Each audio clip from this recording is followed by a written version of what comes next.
Welcome to the World Report Economic Update. How the recently passed tax plan will impact Americans. Trump's first president in 20 years to attend Davos, and Apple is repatriating $200 billion as Jamie Dimon now predicts 4% GDP.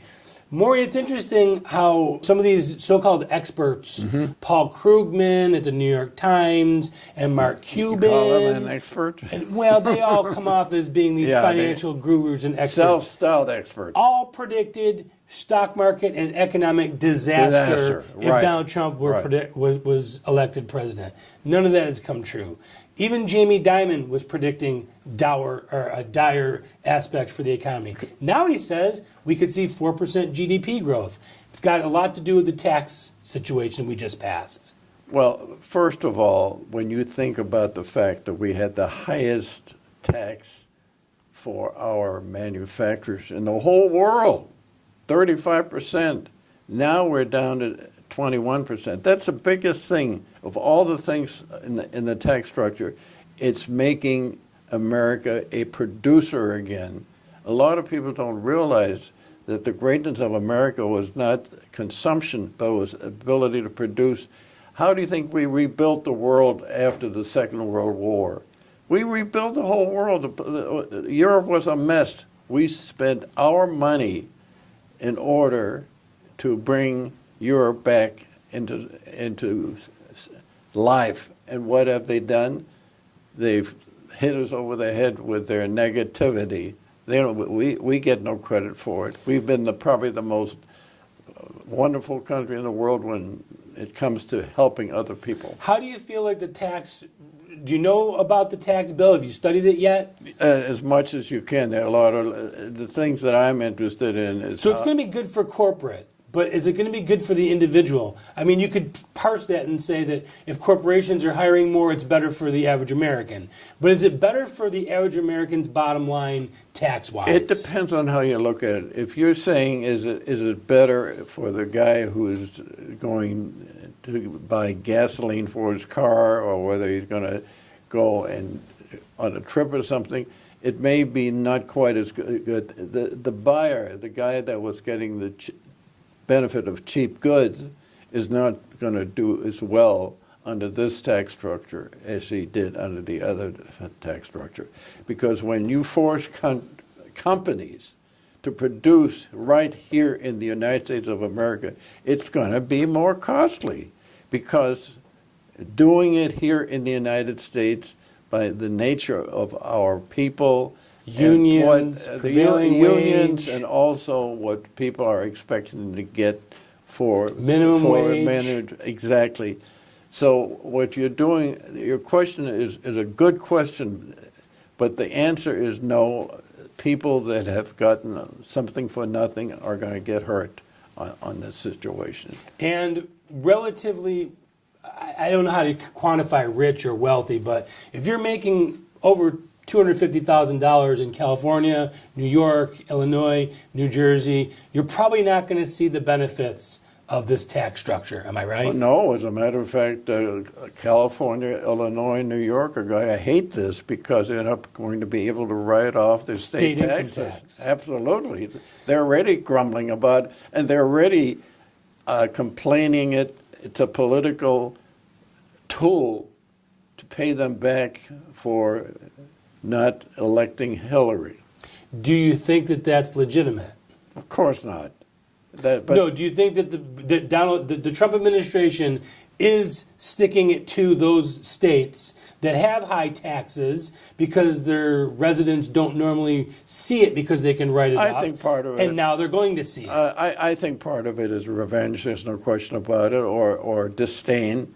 But on the other hand, I think it's the right thing to do, because I happen to believe the history of the United States has been built on being the greatest manufacturing, production, and technological growth company the world has ever seen. Now, we're probably always going to be the technological leader, but can we really be the manufacturing leader when you've got India and China and Mexico that are willing to pay their people a lot less than what it costs, and their benefits are a lot less? We allowed these pacts to come together where they were always putting us behind the eight ball. And this goes back to NAFTA.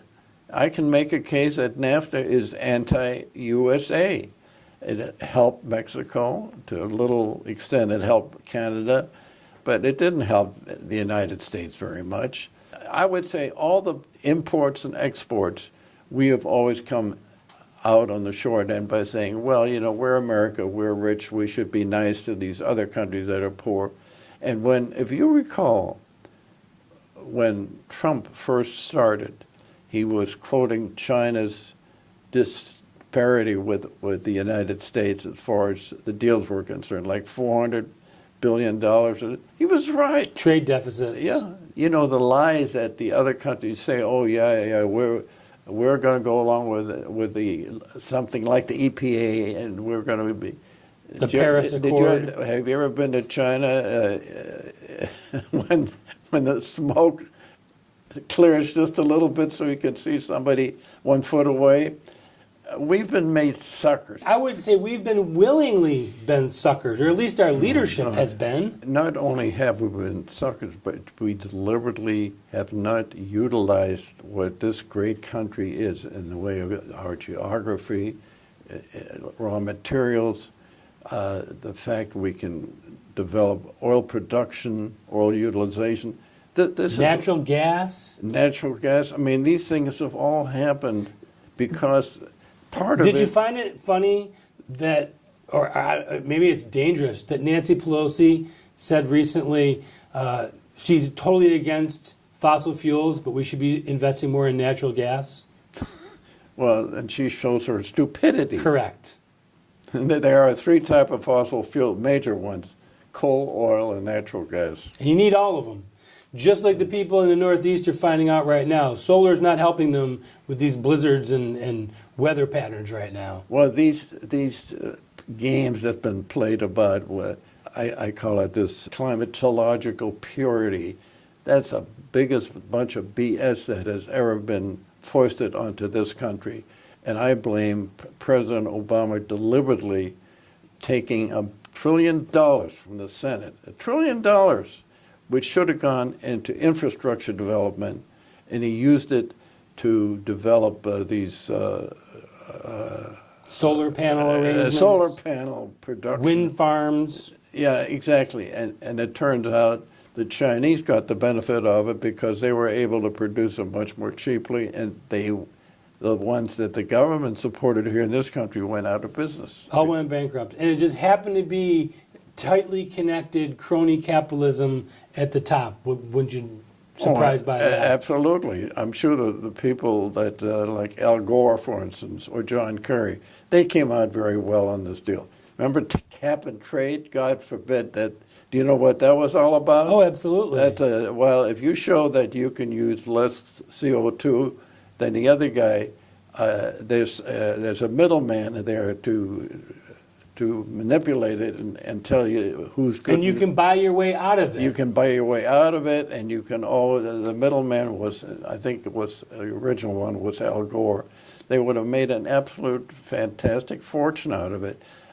Luckily, the Republicans won the vote the year that this was going to be finalized, and they were able to stop it. Now, Apple just recently announced that they're going to repatriate up to $200 billion or more back into this country because of the new tax structure. That's going to happen with companies all over the world, not is it not? only that, I'm glad, let's just stay with that for a minute. That's a perfect example of why this tax structure is going to be good for making America first again. This, for the first time, I don't know how far you have to go back to see a president that is really committed and doing the idea of America first. You know, America first used to be a negative term. That's like, you know, at the time of the Nazis, America first means, you know, you've got to be friendly with these guys and so on and so forth. But now America first means let's take care of this country first. If it's a bad deal for us, we're not doing it. I'd like to thank the City of Rancho Mirage and the Rancho Mirage Library for their continued support.